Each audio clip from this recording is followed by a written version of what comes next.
Hello, I giving Boboy na may rakpam. Nahanam pumas di sorgi wapaw tana bagida maglak piba ang sige magkatagachari. Agi prathna di nahak na takdi ba wapaw ang sige mapal na isor buhay na nungsiba amasung mahaki mi aduga mahaki singlu buhay na nungsiba sini. Diba hak na nahaki na pamda noluk choning ba dudi nahak na takdi ba wapaw asina. Nahak na nahaki singlup ta pipam tok pa nahaki commitment amasung nahaki singlup ki luching ba singi makapon pam tok pa adugi mahuti silhan bigano. Adu ba wapaw sige mapal na. Nahaki singlup buhay na nungsiba nahaki singlup ki luching ba sing buhay na nungsiba aduga kwai maru oina isori matik mangalig na magtihing ba punsi da chakot ba adu eki prathana ni.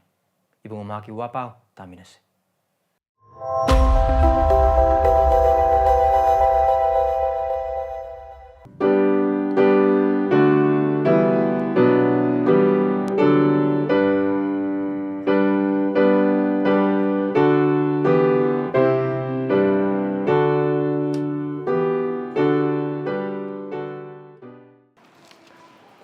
Yaklunina na Sesagi Bible sing adu Mark panuptaraga mathoy patataraga ni thoy na taraga mari phau hangdokpi. Mark chapter 11 verses 12 to 14. Mark panuptaraga mathoy patataraga ni thoy na taraga mari. Chanbiba na isa-isagi Bible liyeng biyu ihak na mayang emotion na patok church.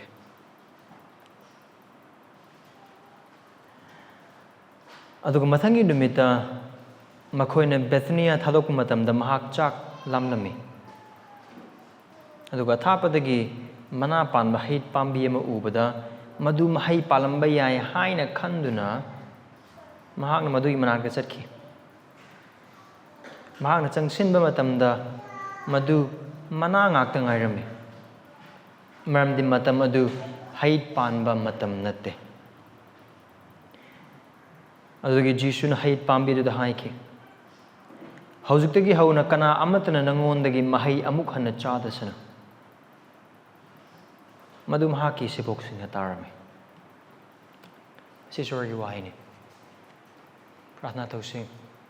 sorgi matingis.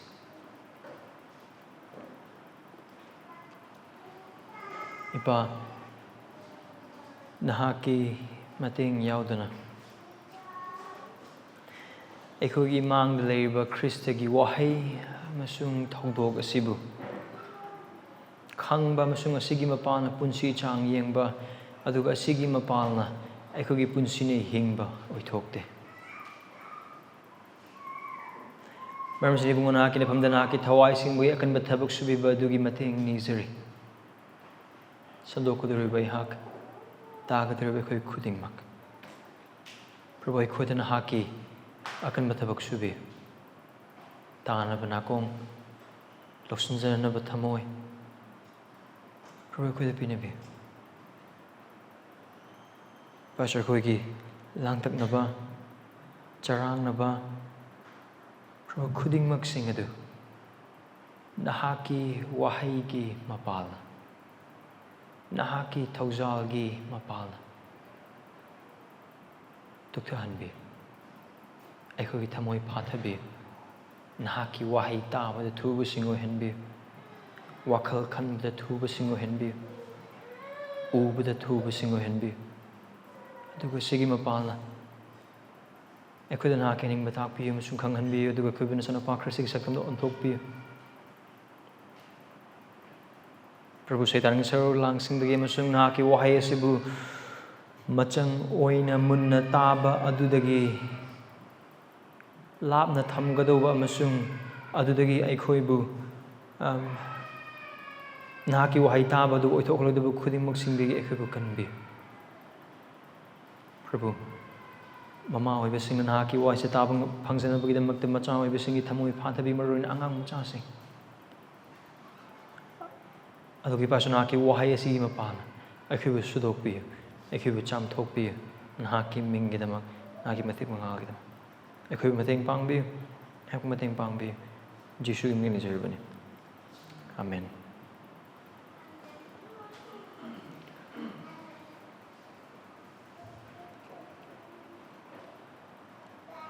Thajabasa now saying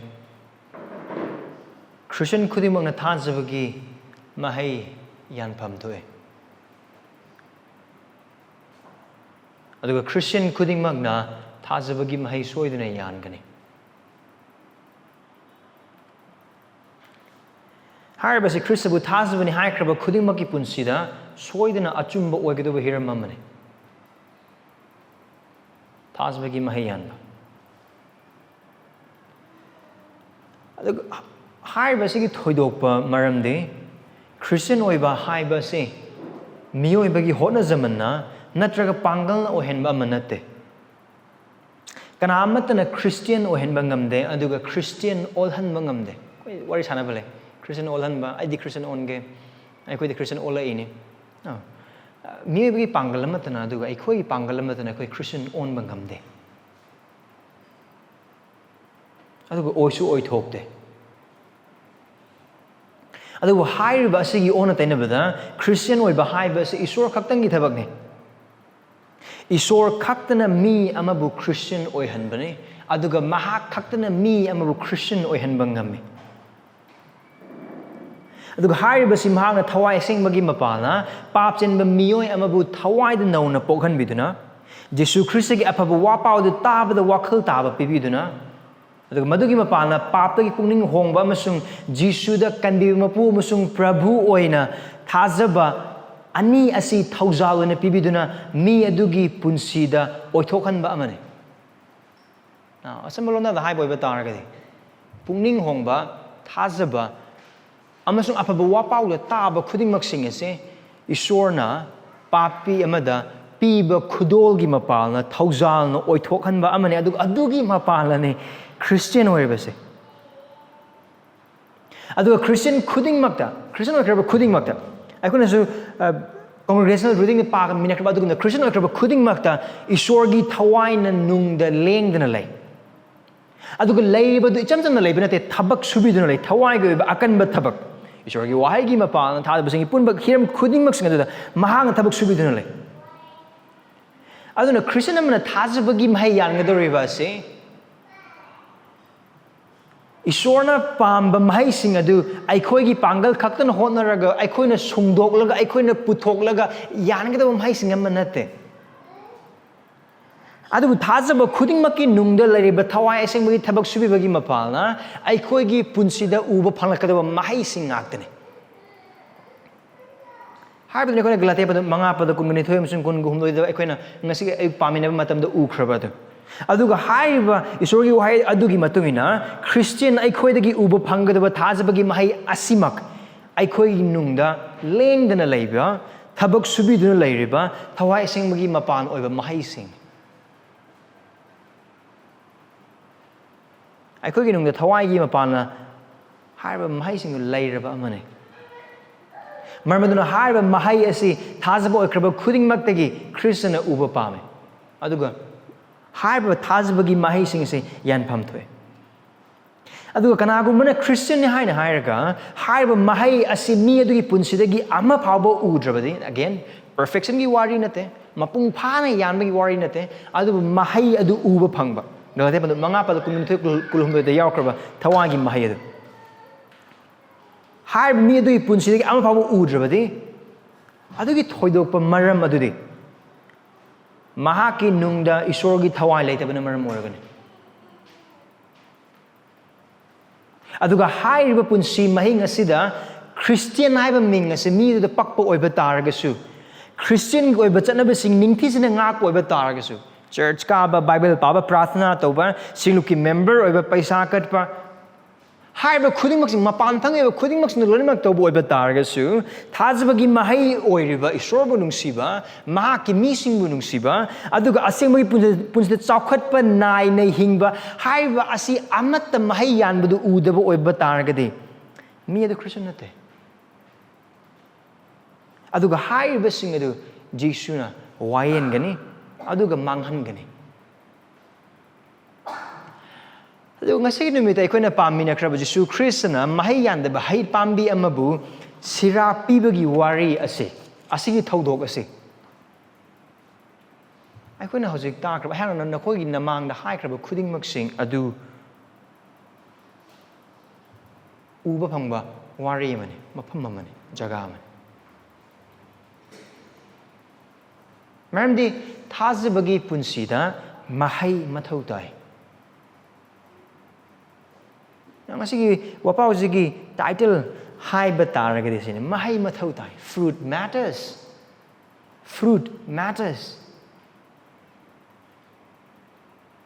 thajabagi mahei yandaba kana amadana Christian ne haiba yaroi aduna aikoina pamina kraba ngasigi jaga mark panu taraga mathagi bada kungra taraga ni thoidagi na taraga mari phaw aikoina khangmina biyaba maru oibe hiram asigi thodog asigi mapana Jesu Christ na maki sebok singda adu ngasina aikoida tambiningba achouba para maru oiba mapum oiba para du desene thajabasa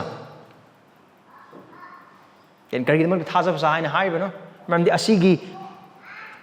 parase Jisuna magi sebok singda tambiba para man kramaina khangi verse 14 losilakpada madu mahaki sebok singna tarame kaino man haise thajabasa Khristana thajabagi mahei yandaba khudingmakpu wayengduna manghangani. I think the lesson is simple. So Jesus Christ and haiba para say yamna cham. Christians, Christ will judge and destroy all who do not bear the fruit of faith. Thajabagi inyaw sa mafam sa Jesus Khristana tawriba pit sirap tawriba amasung asigi mapana aikoida tambiriba parang se aikoi laina lothokumse aikoi na wakhal tawna bida makti shor na mahaki wahai sida aikoi da magda pinnabiban armasina sandroke wapau singa sida chanbiduna munana kong thambiduna tabi now ngasigi jaga sida changse Amram Bible बताया verse 12 तक verse 14 asigi mafam ase asigi jaga ase Jesus Christ mafam ase tawriba thabak ase Bible gi aruba mafam singi marakta asi amane aduna mamangi hapta singi numita nakoina asigi jaga sing se paba matam da matha saba kainu tawrijibu Jisuna tawrijibu chumira asibu aikoina mark mandu amadi urapa phangba minungsi da thanba Jisuna asibu tawpham thokpa haunabra matha saba gyan tadaba aru amma oiba wakhal da wahang kamaina asibu oithok ya bra haina wahang hang chamam nabana pik thanba gyan tadaba na pik thanba oiba tagre asigi jaga sidagi nakoina ha manate aikoina ha manate maramdi hairiba se aru mafam amane adu amram Bible बताया here's the good news adu chamana bu khudimok sing leipam thokpa mane aduga hariba mafam jaga ase verse 12 to verse 14 asigi incident ase luba katanatana or Jesus Khristagi Jesus Christ hai akanba hai singi mark ama khatang oiba khatang natana hariba jaga ase mathangi episode verse 15 dagina verse 19 power Jesus Christ na torakadoriba ishorgi sang adu sirapi bagi thabak adu gyan tarna bagi damakta gyan tadabi ataba jaga amasune na ani right matha sai se aruba jaga ne si gyan tadabi ate si gyan tadab oiba targadi mathangi episode se gyan taro de aduna muntabi nakoi bu gyan tahana amsung sinupuna gyan tamina bagi damakta ne ayang namphum se lepchiri be adu munatabi Mamne Jesus Christ na mathangi episode verse 15 dagina verse 19 power the mahagna ishorgi ningna sangadu sirapi bagi thabak aduga Jesus Christ na mafam asida mahai pandaba hai pambi the sirapi bagi thabak ani ase wari ani ase or thodok ani ase tambiri base parama khaktane hairiba ani asina tambiriba para haiba thodok ani asina tambiriba para ama khakadu desine ishori waya the judgment of God ishori wayan badan Khristagi mapan nakpa ishori wayan badan Now, aduna aikoina paminariba verse 12 dagina verse 14 phauba ase aikoina khangkraba aduna verse 12 da yengba matamda mathangi numitam akoina Bethania da thadokpa matamda now Bethania da gemuk Jerusalem lom na lai se aikoina verse 11 da pabagi matungina Jesus Christ na Jerusalem da yore matungda ma ningna sangda changa kam da koyeng yenge ningna sangi mafam khudingmakpu adu yengba luar matungda Bethania da probably Lazarus oi Mary ga Martha gi yum chala kana makoi potharore aduga potharora ayuk angan badane laise now theologians singna yengbagi matungna Jesus Christ na lakpa matam ase pung taruk tadringai mamang den makoina lagli base Jerusalem romda adun Jerusalem yodri thoiba thodok se Bethania dagi Jerusalem tamna lakpa matam na thokpa thodok amane okay she was clear here right aduna mamang ge numida habedang wakhal khallaga yengse Mamangi numidu to khido kaina haibo batagadi Jesus Khristana Jerusalem da lola macha tongaga name namasung nolugna lakhi adubu aikoi confused chat kumse aduduna aikoi wakhal se khara Jesus Christ name namasung nolugna yamna heli moli da dum yabagi wakhal khan kumse maramdi name namasung nolugna lola tongaga lakhi bo batagasu mahak Messiah ningthau amoine mahak lakribadu mahanga lakribadu icham chamna lamkoiba amagumna lakhiba ama natte adubu isordagi tharakpa isorna thau noibiduna hiram amagidamak thabak amagidamak isordagi tharakpa kaidona ba mahaki ningthau lebak aduda panna ba amasung yengsannabagidamak tharakpa ningthau amoine mahanga lakhridu matik loinena aduga Khristana Jerusalem da changa khriba maong adu yamna name namasung norunga lakhi bo oiba taragasu mahaki sahar dane mamdi Sion Jerusalem isorgi sahar ne adu isorgi sahar adu isorgi machanupa Messiah ningthau aduna lakline so magi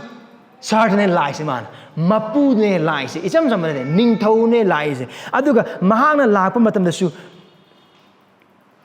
sahar adugi mapu oina aduga mahaki sangi mapu oina ningthau amoina mahakna laglibise tebeng pan bagi miyeng dadi mahak Nazareth pombe aduga Jerusalem da lakpa matamda Nazareth gi Jerusalem lomda mayam aduga loinana aran chakhang yauna bagi da mag lakpa magum ubi adu nat he Christa se Messiah ningthau ama oina mahaki mayumda mahaki leiphamda mahaki mapagi yum aduda karamaina torino karitorno yengsanaba wayenaba aduga panan bagi damak mahang lagbase aduga adudo astagi tam unfold ro pokoi dum urakani aduna aikoina ngasigi episode asidagi aduga maruina mana Jerusalem da amukhona changlakpa verse 15 dagina verse 26 phawba asigi episode sing asida aikoina uba phangadari base ngasigi jaga asidagi hauraga Jesus Khristagi oi maki mafam bahum kari maki purohitlen maki maicho aduga maki ningthau oiba prophet priest and king mahakna maicho oiba mahakna purohitlen oiba aduga mahakna ningthau oiba haiba mahaki mafam ahum adumak tonga asigi episode sing asida aikoi uba phangani mayek sengna aduga Khristana mahaki ningthau amagi oiba matik sing adu ningthau amoina aduga panglene mahak taguni adu aikoina uba phangre Jerusalem chang matamda kine yan lokhup lokoi dorkan ma chang khide yam mayam khanghan ma ongda aduga matam aduda leiriba sasragi ojasing khudingmak sing aduda khangan mo challenge to mo ongda aduga mahakna maicho purohitlen amasung ningthau ama oibagi haibase Sinclair Ferguson go wisorgi waposan do pamani am ningthijaba mo na mang thamani magi maicho purohitlen amasung ningthau oibagi mahaki mafam khudingmak sing adu verse 12 dagina verse 20 ga 6 phawba sig tangkak sing asida aikoi uba phangani ngasi yana aikoi uba phanggadori se Christa se mahaki maicho oibagi moong adudane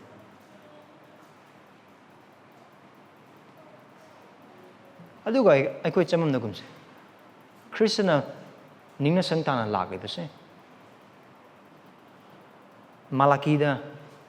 hai kraba malaki pandum ahumda hana Messiah aduna laglaga mahaki sang aduda tawadu thabak adu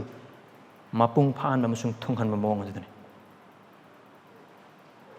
aduna haibase kona Khristagi punsidagi uba phangani now verse 12 amasung 13 paba matamda aikoi wang mayam hang right Adugi wahang mayam, adu aikoina ayamba aikoina heg nanthok it was a Khristagi oiba mahak as it tasing na mag awib mag mioy ban habagi achumba adu aikoina heg mang is verse 12 the yang matam the betnya the makoi lai lak matam the mahak chak lame. And then verse 13 the athapa the manapan mahai pambi ma ure adu hai pambi the mahai palambay yai hanakal. Asigi jaga ani asigi tongan pa mising Jesu Khristagi matang asida aduga mark na iriba asida asidi achumda bani lan mane haina bida makta tongan wahang ngakte ne hangi se aran ba thina bhona ba kari wahang hange Jesu Christa hai pami dum hai pande kamaina khangjena man mamang ge episode da Jerusalem da changringi mamang da makone betfagir rom dagi lakpa matam da pulam gadu bolo lama cha purak kadu haga bu khuding sing malo ne mong haiba ngame adubu asigi jaga si di ma hai pam bi da hai pande mak main khang jino mana loa machagi matang da mana ugraba amasung hana khangba adu asigi jaga si ma season na je kari kino asigi umba wahang sing je hangbagi ma pa asigi jaga si dagi asol bi thidok na bani honor se me mana adubu haiba wahang sing adu thadab jelena sing mark na record torambagi matuina isori thawaigi mapalna picture na haraga mark na record toramba matamda adu point natte maru oiba maram natte adugi wahang sing da distraction ngaktene maramdi asigi jaga asida aikoina tawgado base asoiba thibagi mahutta Khrista ibungo mahak aduna papi nang amasung aigi damakta karamba thak phawba nemba makai isor oiriba ibungo mahak aduna lomba naida isor gi tharda laiba ibungo mahak aduna nang amasung aiba khoi papte kanbinabagi damakta kayam nemna kumna khibagi haina haibadu ubagi mapana mahakbu khurum hangeda ba jaga amane Mamdi karigi damak tun haiba oiba taragadi haina haikra adugumna verse 12 amasung 13 as the Jesu Christ gi aramba amasung haid uba matamda mahai palambe haina khanbagi matang record tawriba se Christa se awoiba mangmi oiba ne haina haibadu mahek sana mahamasada utpane mahamasada aikoina uba phalangsi mamang ukraba adugumna ishor aduna mi oina sayolakpagi ningthizaba amasung athupagi wa adune Mafam asida aikoina uba phanglibase isor aduna mi oirakpa matamda Khrista adugi nolukpa punsi adune theologically term the haiba oiba the humiliation of our Savior isor aduna karamaina oiba lomba naidaba isor adu lomba naiba oirakpa aduga mathau taba karimta leitaba aram khoram karimta leitaba isor aduna nang amasung aigi maram gidamak nang amasung aigi pap gidamak nang amasung aigi mahamda let nabagi damakta aikoigi mahutta aikoiga manaba amoy oraktuna aikoigi mangda aikoigi awanang sing amasung aikoigi damakta aikoigi awanang sing aduda saruk phangminnaba Actually now amasung purohit len athoy purohit len oina bagi damakta mahak nga lawkiba mahak sa phamadun aduga adune Ibria padub anigi pada taret Ibria padub anigi pada taraga taret amasung taraga nipan haibado adudi yengmese Hebrews chapter 2 verse 17 and 18 Mermaduna mi singi pap ki damak pelan bi irapol oina ba mahak na isorgi hiram singda nungsi haiba amasung thajaba yaba purohit len oina ba maram khudingmakta mahak na matin manaw singum oiba asi tangai phadab oirami maramdi mahakbu themdokpada mahak masana awaba khangkiba maramna athembada mayokna makhoibu mahak na pangbiba ngami ubrasida Khristana tawris nang amasung maram gidamakne mahak asi oibada mathau tab ama natte adu nang amasung aibu aikogi pap te kanbinaba aduga aikogi pap amasung asonba hiram khuding maksing aduda aikoin mangon chensin jaba phangnaba aduga mahak aikogi nungsi haiba amasung thajabyaba purohit len adu oina gidamakne Khrista isor asina mi oina sayolaktuna mafam asida mi oiba amagi aram kharang mahana phawribas mafam asida Tapang pan bagi ningthau ubo ngamba musung ngamdaba khudingmak sing asigi ningthau aduna aikhoigi mahutta laktuna aikhoigi mafamda awaba khangduna aikhoigi mafamda sibiraga aduga humisubadu numite hingatpi kari gidamakta lamphai dona ngauduna chatkraba yausing oikraba nangamusung aibu mangonda athoiba yaushan badu puraknana gidamakta adugi thabak to na bagi damakta athoi purohit lenda nang amasung aibu karamba nang amasung ai kangau na kraba yaw or nang amasung ai purok na bagi damakta hai bai sorgi macha sina tebang pan magi pa bai yaw macha mo mathau tar hai bai sor sina miyo ai bo hai aram khorang ba khang de Khrista sina aram khorang ba phau ri adugi mapam aikhoi gi ason ba adu mahake aikhoi gi awaba khudimuk sing adu mahake kari damak adugi mapam mahaki punsi aikhoi gi oinaba mahaki dharma chenba aikhoi gi oinaba aduga mahaki ningtholai bak aikhoi gi oinaba ubra thajabasa na se Khristana miyoina sayolakpa se angapana thanba ningthi jabana thanba athupa waron aduga haiba sida aikhoi mahakpu khurum phamthoi and then verse 13 ga 14 ga aduga athapada mana pan hait pambi ama ubada madu mahai palamba yai haina khanduna mahakna madu manakta chakhi mahakna changchenba matamda madu mana ngakta ngairame maramdi matam madu hait panba matam natte adudagi jisuna hait pambi aduda haiki haujidagi hauna kanamna tana nangondagi mahai amukana chalasana madu magi se boksung tarm asigi jaga se ne yamna luiba jaga se aduga asigi jaga verse 13 ga 14 ga lui se Jesu Khristana mahai pandaba hai pambi aduda sirap tawuda aduna te maru na luri se asibu maru na luhalli se verse 13 lo selak wahai sine kari maramdi matam adu hayit panba matam nate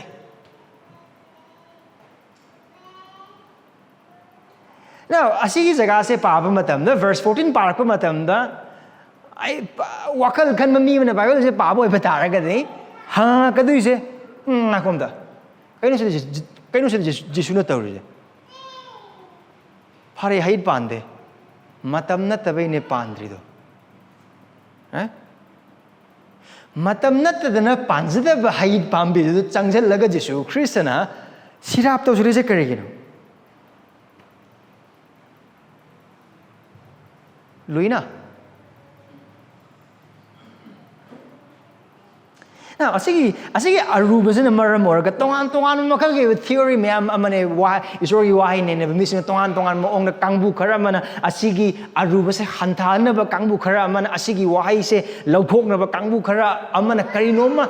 Jesu Christ gi mai ok ta karigum khara ha na adum sejine kangbu khara mana kari ha ga ba ta verse 12 ta verse 14 power was talk de ba thodok amane na ha missing su lai adu verse 21 adu do yaroi mari verse 21 da kari hai ba koi ubba phanga kani Peter na kari hai Peter ningsing na kari ningsing ai se Jesus Christ na sirapi ki badune verse 13 da verse 14 da kari mana kari hai rabi yengbi nahak na sirap to ki ba hai pambi du kangsilagle historical event ne asise ko puwari thoki ba thodok amane adu na Peter na ningsing ai adu ka sidane hai se bhap ta ga ne Mark se Peter na hai raga Mark na isen lo hai amne na asi hai na Peter na ningsing ai se thoki ba thodok oi bana maram oiragane aduna asi thokta ba amagumna sumai namsal kana thamgi ba adu yar ani subam ne kangbu khara amana de sumai hai asi gi thoi ba thodok se atopa hai badi atopa kumbi ka na ma thok bane season ma thok bane adabu Mark na adu do khangde dana adum mana adum pangi isen gi bane adu soy maramdi verse 13 lo slapudni amna mayek seng na tai adu hayit panbe matam natte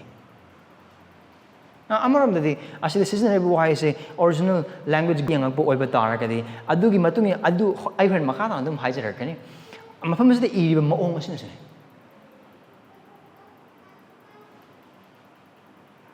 adu gi di kangbu khara manamu kari hai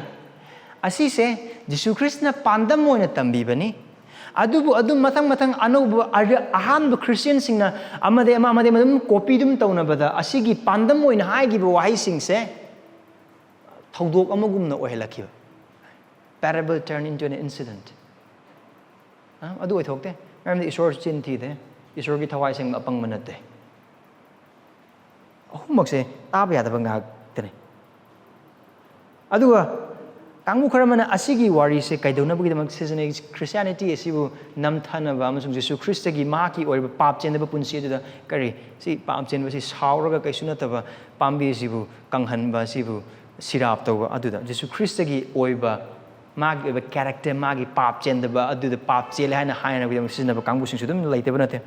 aduga nupa ma ne karmana hagi ha ba target mahom sa Jesu Christna tawrise mahom jana season naram ga do ba angakpa gi pangal se miraculous power se magi asaw ngaki asaw ba ning bathung de baduna maram oiraga aremba de season ba pangal ne hana haiba single ta bizil nga sing haiba ahummak se haiba mayam khudingmak sing se asig assumption mayam se asi orambe haiba khudingmak sing adubu asigi text asigi matungin oidaba khudingmak sing se kai no haiba oiba tagde wakhal ta da ba sing na maram oiraga ne Now, hangbe bu hangamadi Jisuna chaklame adagi di hai palam gadra khalle changure palamdre adudamana sirapir now aduda mana toido ma Jesu Christ ge isau langira mai do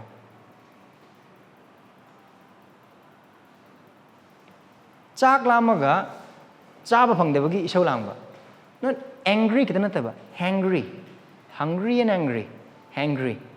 lamaga sau adura asidaman tawrise chilna sing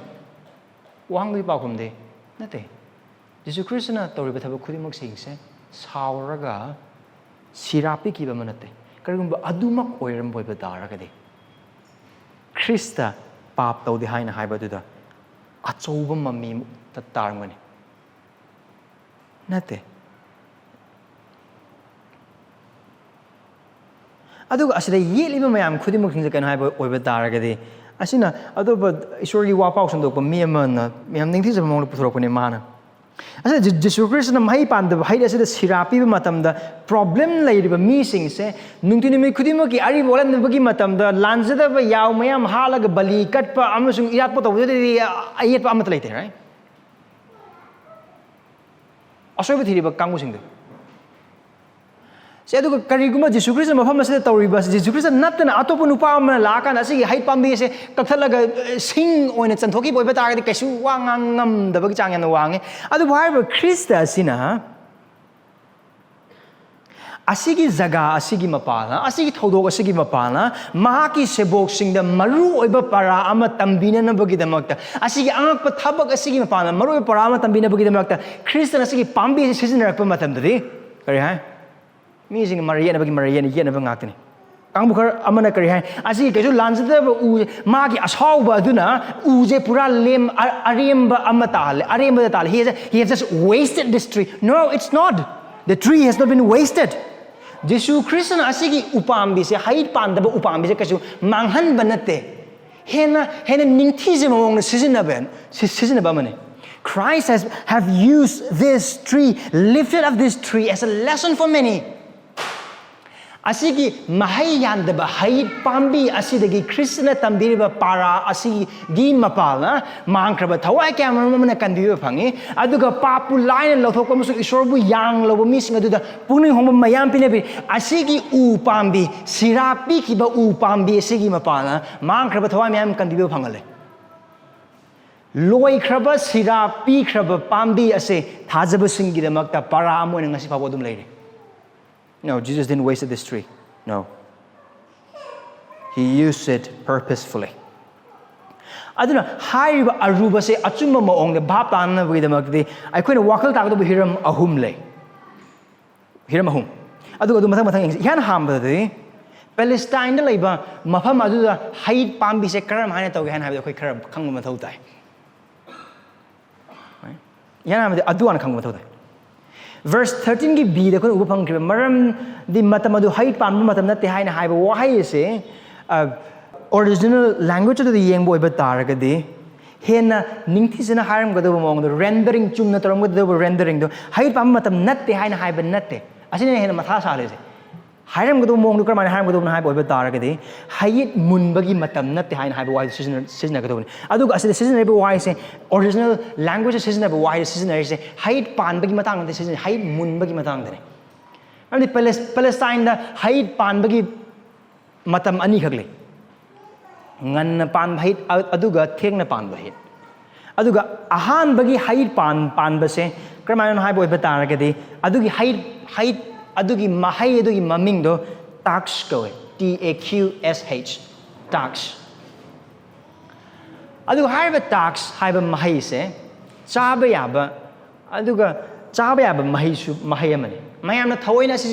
ꯑꯁꯤꯁꯦ ꯌꯣꯟꯅꯅꯕ ꯀꯔꯕꯥꯔꯒꯤꯗꯃꯛꯇ ꯁꯤꯖꯤꯟꯅꯕꯗꯤ ꯂꯩꯇꯦ ꯑꯗꯨꯕꯨ ꯆꯥꯅꯕꯒꯤꯗꯃꯛꯇ ꯑꯗꯨꯝ ꯁꯤꯖꯤꯟꯅꯩ ꯑꯗꯨꯅ ꯑꯁꯤꯒꯤ maheiꯁꯦ ꯑꯦꯄ꯭ꯔꯤꯜꯗ ꯄꯥꯟꯕ ꯍꯧꯋꯦ ꯑꯗꯨꯒ ꯑꯁꯤ ꯊꯧꯗꯣꯛ ꯊꯣꯛꯏꯕꯁꯦ ꯑꯦꯄ꯭ꯔꯤꯜꯒꯤ ꯃꯇꯝꯗꯅꯤ ꯑꯗꯨꯒ ꯑꯁꯤꯒꯤ maheiꯁꯦ ꯄꯥꯟꯕ ꯃꯇꯝꯗ mahei ꯑꯗꯨꯒ ꯂꯣꯏꯅꯅ ꯃꯅꯥꯁꯤꯡꯁꯨ ꯃꯌꯥꯝ ꯄꯥꯜꯂꯦ ꯑꯗꯨꯒ ꯑꯁꯤꯒꯤ ꯑꯦꯄ꯭ꯔꯤꯜꯗꯒꯤ ꯄꯥꯟꯕ ꯍꯧꯕ maheiꯁꯦ ꯃꯦ ꯖꯨꯟꯗ ꯃꯨꯟꯒꯗꯣꯏꯅꯤ ꯑꯗꯨꯒ ꯃꯦ ꯖꯨꯟ ꯌꯧꯒꯗꯧꯕꯗꯤ ꯋꯥꯠꯂꯤ ꯃꯔꯝꯗꯤ ꯖꯦꯔꯨꯁꯥꯂꯦꯝꯗ ꯄꯥꯁ ꯑꯣꯚꯔꯒꯤ ꯃꯇꯝꯁꯦ ꯑꯦꯄ꯭ꯔꯤꯜꯒꯤ ꯃꯇꯝꯗꯅꯤ ꯑꯗꯨꯒ ꯑꯦꯄ꯭ꯔꯤꯜꯒꯤ ꯃꯇꯝꯗꯅꯤ ꯊꯣꯛꯏꯕ ꯊꯧꯗꯣꯛꯁꯦ ꯑꯗꯨꯒ ꯑꯅꯤꯁꯨꯕ ꯑꯗꯨꯗꯅ ꯄꯥꯟꯕ ꯍꯧꯒꯗꯣꯏꯁꯤꯅ ꯃꯨꯟꯕ ꯑꯅꯤꯁꯨꯕꯒꯤ ꯑꯔꯣꯛꯄ ꯂꯣꯛꯀꯗꯧꯕ ꯃꯇꯝ ꯑꯗꯨꯅ ꯑꯣꯒꯁꯇꯒꯤꯅ ꯑꯣꯛꯇꯣꯕꯔ ꯐꯥꯎꯕꯒꯤ ꯃꯔꯛ ꯑꯁꯤꯗꯅꯤ ꯃꯔꯨ ꯑꯣꯏꯅ ꯁꯤꯗ ꯖꯤꯁꯨ ꯈ꯭ꯔꯤꯁꯇꯅ ꯗꯤꯜ ꯇꯧꯔꯤꯁꯦ ꯏꯍꯥꯟ ꯍꯥꯟꯕ ꯑꯣꯏꯅ ꯄꯥꯜꯂꯛꯄ tax ꯍꯥꯏꯕ mahei ꯑꯗꯨꯗꯅꯤ ꯑꯗꯨꯒ ꯍꯥꯏꯔꯤꯕꯗꯨꯒꯤ ꯃꯇꯨꯡ ꯏꯟꯅ ꯀꯔꯤꯒꯨꯝꯕ ꯍꯩ ꯄꯥꯝꯕꯤ ꯑꯃꯁꯦ ꯃꯅꯥ ꯐꯖꯅ ꯄꯨꯡꯅ ꯄꯥꯟꯕ ꯑꯣꯏꯕ ꯇꯥꯔꯒꯗꯤ ꯑꯍꯥꯟꯕ mahei ꯑꯗꯨ ꯁꯣꯏꯗꯅ ꯄꯥꯟꯒꯗꯧꯕ ꯑꯃꯅꯤ ꯑꯗꯨꯒ ꯀꯔꯤꯒꯨꯝꯕ ꯑꯍꯥꯟꯕ maheidu ꯄꯥꯜꯂꯝꯗꯕ ꯑꯣꯏꯕ ꯇꯥꯔꯒꯗꯤ ꯍꯥꯏꯔꯤꯕ ꯍꯩ ꯄꯥꯝꯕꯤ ꯑꯗꯨ mahei ꯁꯨꯡꯄꯥꯟ ꯄꯥꯜꯂꯣꯏꯗꯕ ꯄꯥꯝꯕꯤ ꯑꯃꯅꯤ ꯑꯗꯨꯒꯤ ꯃꯄꯥꯜꯅ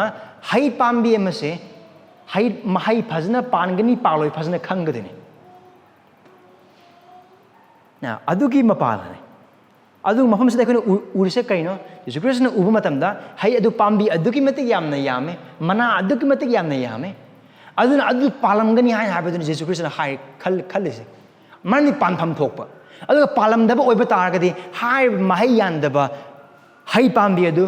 ꯑꯗꯨꯃꯛ mahei ꯌꯥꯟꯗꯕ ꯍꯩ ꯄꯥꯝꯕꯤ ꯑꯗꯨꯝ ꯑꯣꯏꯒꯅꯤ ꯑꯗꯨꯅ ꯑꯗꯨ ꯊꯝꯕꯒꯤ ꯀꯥꯟꯅꯕ ꯀꯔꯤꯁꯨ ꯂꯩꯇꯦ ꯑꯗꯨꯒ ꯍꯥꯏꯔꯤꯕ ꯑꯗꯨ ꯂꯨꯛꯅ ꯔꯦꯀꯣꯔꯗ ꯇꯧꯕ ꯃꯇꯝꯗ ꯌꯥꯝꯅ ꯃꯌꯦꯛ ꯁꯦꯡꯉꯤ ꯑꯗꯨꯅ ꯏꯍꯥꯟ ꯍꯥꯟꯕꯗꯗꯤ ꯃꯐꯝ ꯑꯁꯤꯗ ꯂꯩꯔꯤꯕ ꯑꯔꯨꯕ ꯑꯁꯤ ꯍꯦꯟꯅ ꯚꯥꯞ ꯂꯥꯏꯊꯣꯛꯅꯅꯕꯒꯤꯗꯃꯛꯇꯗꯤ ꯍꯩ ꯄꯥꯝꯕꯤꯒꯤ ꯈꯨꯄꯥꯟ ꯑꯁꯤ ꯑꯩꯈꯣꯏ ꯚꯥꯞ ꯇꯥꯕ ꯃꯊꯧ ꯇꯥꯏ ꯑꯗꯨꯒ ꯑꯅꯤꯁꯨꯕꯗꯗꯤ ꯖꯤꯁꯨ ꯈ꯭ꯔꯤꯁꯇꯅ ꯑꯣꯏꯔꯤꯕ ꯑꯁꯤ ꯈꯪꯕꯅ ꯑꯁꯤꯒꯤ ꯏꯟꯁꯤꯗꯦꯟ ꯑꯁꯤ ꯈꯪꯕꯗ ꯚꯥꯞ ꯇꯥꯕꯗ ꯑꯃꯁꯨꯡ ꯋꯥꯈꯜ ꯇꯥꯕꯗ ꯃꯇꯦꯡ ꯄꯥꯡꯒꯅꯤ ꯖꯤꯁꯨ ꯈ꯭ꯔꯤꯁꯇꯅ ꯑꯣꯏꯔꯤꯕꯁꯤ ꯀꯔꯤꯅꯣ ꯑꯩꯍꯥꯛꯅ ꯑꯍꯧꯕꯗ ꯍꯥꯏꯈ꯭ꯔꯕ ꯑꯗꯨꯒꯨꯝꯅ ꯃꯍꯥꯛ ꯃꯥꯏꯆꯧ ꯑꯃꯅꯤ ꯈ꯭ꯔꯤꯁꯇꯅ ꯖꯦꯔꯨꯁꯥꯂꯦꯝ ꯇꯝꯅ ꯂꯥꯛꯂꯤꯕ ꯂꯝꯕꯤ ꯑꯃꯁꯨꯡ ꯇꯧꯔꯤꯕ ꯊꯕꯛ ꯈꯨꯗꯤꯡꯃꯛꯁꯤꯡꯁꯦ ꯍꯣꯏ ꯃꯍꯥꯛ ꯃꯁꯥꯌꯥ ꯅꯤꯡꯊꯧꯅꯤ ꯑꯗꯨꯕꯨ ꯃꯍꯥꯛꯅ ꯃꯐꯝ ꯑꯁꯤꯗ ꯇꯧꯔꯤꯕ ꯊꯕꯛ ꯑꯁꯤ ꯃꯥꯏꯆꯧ ꯑꯃ ꯑꯣꯏꯅꯁꯨꯅꯤ ꯑꯗꯨꯒ ꯃꯍꯥꯛꯅ ꯇꯧꯕ ꯊꯕꯛ ꯈꯨꯗꯤꯡꯃꯛꯁꯤꯡ ꯑꯗꯨ ꯃꯥꯏꯆꯧ ꯑꯃꯒꯤ ꯃꯑꯣꯡꯗ ꯂꯣꯏꯅꯃꯛ ꯇꯧꯏ ꯑꯗꯨꯒ ꯃꯍꯥꯛꯅ ꯇꯧꯔꯤꯕꯁꯤ ꯃꯥꯏꯆꯧ ꯑꯃꯒꯤ ꯊꯧꯒꯜ ꯃꯇꯧ ꯑꯗꯨꯅꯤ ꯀꯩꯅꯣ ꯑꯩꯅ ꯍꯥꯏꯔꯤꯁꯦ ꯑꯔꯤꯕ ꯋꯥꯠꯂꯝꯗꯕ ꯃꯇꯝ ꯑꯩꯈꯣꯏꯅ ꯄꯥꯕ ꯃꯇꯝꯗ ꯑꯔꯤꯕ ꯋꯥꯠꯂꯝꯗꯕꯒꯤ ꯂꯥꯏꯔꯤꯛꯁꯤꯡ ꯄꯥꯕ ꯃꯇꯝꯗ ꯃꯥꯏꯆꯧꯁꯤꯡ ꯑꯗꯨꯅ ꯏꯁꯣꯔꯒꯤ ꯋꯥꯍꯩ ꯑꯗꯨ ꯏꯁꯣꯔꯒꯤ ꯃꯤꯁꯤꯡꯗ ꯍꯥꯏ ꯑꯃꯁꯨꯡ ꯍꯥꯏꯗꯣꯛꯏ ꯏꯁꯣꯔꯒꯤ ꯋꯥꯌꯦꯜ ꯏꯁꯣꯔꯒꯤ ꯑꯅꯤꯡꯕ ꯏꯁꯣꯔꯒꯤ ꯑꯄꯥꯝꯕ ꯈꯨꯗꯤꯡꯃꯛꯁꯤꯡ ꯑꯗꯨ ꯈꯛꯇꯪꯁꯨ ꯅꯠꯇꯅ ꯏꯁꯣꯔꯒꯤ ꯃꯤꯁꯤꯡ ꯑꯗꯨ ꯊꯧꯗꯣꯛꯁꯤꯡꯒꯤ ꯃꯄꯥꯜꯅ ꯇꯣꯉꯥꯟ ꯇꯣꯉꯥꯟꯕ ꯃꯑꯣꯡꯗ ꯏꯁꯣꯔꯒꯤ ꯃꯤꯁꯤꯡ ꯑꯗꯨꯕꯨ ꯇꯝꯕꯤ ꯑꯗꯨꯒ ꯑꯩꯈꯣꯏꯅ ꯄꯥꯔꯤꯕ ꯃꯐꯝ verse 12ꯗꯒꯤꯅ verse 14 ꯐꯥꯎꯕ ꯑꯁꯤ ꯊꯧꯗꯣꯛ ꯌꯥꯎꯕ ꯄꯥꯟꯗꯝ ꯑꯃꯅꯤ ꯄꯥꯟꯗꯝꯗꯤ ꯄꯥꯟꯗꯝꯅꯤ ꯑꯗꯨꯕꯨ ꯊꯧꯗꯣꯛ ꯌꯥꯎꯕ acted on parable ꯍꯥꯏꯅ ꯍꯥꯏꯅꯩ ꯏꯪꯂꯤꯁꯇ ꯍꯥꯏꯕ ꯑꯣꯏꯕ ꯇꯥꯔꯒꯗꯤ ꯍꯥꯏꯕꯗꯤ ꯀꯔꯤꯅೋ ꯊꯧꯗꯣꯛ ꯌꯥꯎꯕ ꯄꯥꯟꯗꯝ ꯍꯥꯏꯁꯦ ꯀꯔꯤꯅꯣ ꯊꯧꯗꯣꯛ ꯑꯣꯏꯅ ꯇꯁꯦꯡꯅ ꯊꯣꯛꯄ ꯄꯨꯋꯥꯔꯤꯒꯤ ꯃꯅꯨꯡ ꯆꯟꯅ ꯊꯧꯗꯣꯛ ꯑꯣꯏꯅ ꯇꯁꯦꯡꯅ ꯊꯣꯛꯄ ꯑꯗꯨꯒ ꯍꯥꯏꯔꯤꯕ ꯊꯣꯛꯂꯤꯕ ꯊꯧꯗꯣꯛ ꯑꯗꯨꯗ ꯄꯔꯥ ꯈꯔ ꯑꯣꯔ ꯄꯥꯟꯗꯝ ꯑꯃꯁꯨ ꯑꯗꯨꯝ ꯌꯥꯎꯕ ꯍꯥꯏꯕꯗꯤ ꯊꯧꯗꯣꯛ ꯑꯗꯨꯒꯤ ꯃꯄꯥꯜꯅ ꯊꯋꯥꯏꯒꯤ ꯑꯣꯏꯕ ꯄꯔꯥ ꯑꯗꯨꯕꯨ ꯇꯥꯛꯄ ꯑꯗꯨꯒ ꯇꯝꯕꯤꯕ ꯚꯥꯞ ꯇꯥꯏꯀꯣ ꯁꯤ ꯐꯥꯎꯕꯗ ꯑꯗꯨꯅꯦ ꯁꯤꯗ ꯖꯤꯁꯨ ꯈ꯭ꯔꯤꯁꯇꯅ ꯇꯧꯔꯤꯁꯦ ꯍꯩ ꯄꯥꯝꯕꯤ ꯑꯗꯨꯗ ꯁꯤꯔꯥꯞ ꯇꯧꯕꯒꯤ mahei ꯄꯥꯟꯗꯕ ꯍꯩ ꯄꯥꯝꯕꯤ ꯑꯗꯨꯗ ꯁꯤꯔꯥꯞ ꯇꯧꯕꯒꯤ ꯃꯄꯥꯜꯅ ꯖꯤꯁꯨ ꯈ꯭ꯔꯤꯁꯇꯅ ꯀꯔꯤꯒꯨꯝꯕ ꯄꯔꯥ ꯈꯔꯅꯤ ꯃꯥꯒꯤ ꯁꯤꯕꯣꯛꯁꯤꯡꯗ ꯇꯝꯕꯤꯔꯤꯕꯁꯦ ꯑꯗꯨꯅ ꯍꯥꯏꯔꯤꯕꯁꯦ ꯊꯧꯗꯣꯛ ꯌꯥꯎꯕ ꯄꯥꯟꯗꯝ ꯑꯃꯅꯤ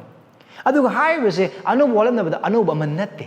ꯑꯍꯥꯟꯕ ꯑꯃ ꯅꯠꯇꯦ ꯑꯔꯤꯕ ꯋꯥꯠꯂꯝꯗꯕꯗ ꯇꯣꯉꯥꯟ ꯇꯣꯉꯥꯟꯕ ꯏꯁꯣꯔꯒꯤ ꯃꯥꯏꯆꯧꯁꯤꯡ ꯖꯔꯃꯥꯌꯥꯅ ꯏꯖꯦꯀꯤꯌꯦꯜꯅ ꯑꯥꯏꯖꯌꯥꯅ ꯍꯣꯖꯌꯥꯅ ꯇꯧꯈ꯭ꯔꯕ ꯊꯕꯛꯁꯤꯡ ꯉꯥꯛꯇꯅꯤ ꯃꯣꯏꯒꯤ ꯄꯨꯟꯁꯤꯗ ꯊꯣꯛꯄ ꯊꯧꯗꯣꯛ ꯈꯨꯗꯤꯡꯃꯛꯁꯤꯡ ꯑꯗꯨꯒꯤ ꯃꯄꯥꯜꯅ ꯍꯤꯔꯝ ꯑꯃ ꯅꯠꯇ꯭ꯔꯒ ꯑꯃꯗ ꯏꯁꯣꯔꯒꯤ ꯃꯤꯁꯤꯡꯗ ꯄꯔꯥ ꯈꯔ ꯇꯝꯕꯤꯕ ꯑꯃꯔꯣꯝꯗ ꯍꯥꯏꯕ ꯑꯣꯏꯕ ꯇꯥꯔꯒꯗꯤ ꯖꯔꯃꯥꯌꯥꯗ ꯌꯦꯡꯕ ꯑꯣꯏꯕ ꯇꯥꯔꯒꯗꯤ ꯇꯣꯉꯥꯟ ꯇꯣꯉꯥꯟꯕ ꯃꯑꯣꯡꯗ ꯖꯦꯔꯦꯃꯤꯌꯥ ꯄꯟꯗꯨꯞ 18ꯗ ꯖꯦꯔꯦꯃꯤꯌꯥ ꯄꯟꯗꯨꯞ 18ꯗ ꯖꯦꯔꯦꯃꯤꯌꯥ ꯄꯟꯗꯨꯞ 18 19 ꯑꯩ ꯂꯣꯏꯅꯃꯛ ꯄꯥꯔꯣꯏ ꯑꯁꯤꯅ ꯑꯩꯈꯣꯏꯅ ꯅꯣꯠ ꯇꯧꯕꯤꯌꯨ ꯑꯗꯨꯒ ꯌꯨꯝꯗ ꯄꯥꯕ ꯑꯗꯨꯝ ꯌꯥꯅꯤ ꯂꯩꯕꯥꯛꯀꯤ ꯐꯨ ꯊꯨꯒꯥꯏꯕꯒꯤ ꯃꯄꯥꯜꯅ Thugai to kind of Jeremiah, Thugai, Thugai Bagi Mapana, Ishorgi missing Israel Matas and the Ishorgi Tambiba do Tambi and Ezekiel, very great away. Ezekiel chapter 4, Ezekiel chapter 5, and then Ezekiel chapter 24. Hi, Hiram Kudimak sing as Ezekiel Nupi Sibamatam the Ishor Makapangide. And then Ezekiel na check Amada Karigumbaka Hak Nabakam Ishori Yathang Sing Piki. And then Nakan Amada Ezekiel Maridi Papa Vitar Nakalamada Adum Suksosha Hippagalena with Ishori Yathang, Ezekiel Toronamaka. Now, Kudingmak sing Aduka Ezekiel Masanga Makoy Galona Pandona Vidamakta, Ishona people Yathang Sing verse chapter 5. Hosea nasu and then Isaiah nasu Isaiah pandu kundu yengbo batagadi Isaiah adu makong chapal yaudana phi amata yaudana channa bagi damak hingna bagi damak ishorgi yathani mangonda adugi mapalna judagi mi sing adugi ikai khumna khudimok sin moide lauthokani amasu ikai be pigin habi udna bagi damak ubra pandam yawa thodok Hosea da dikade ma gomer lohongale gomer se kana okta banupini amu lohongale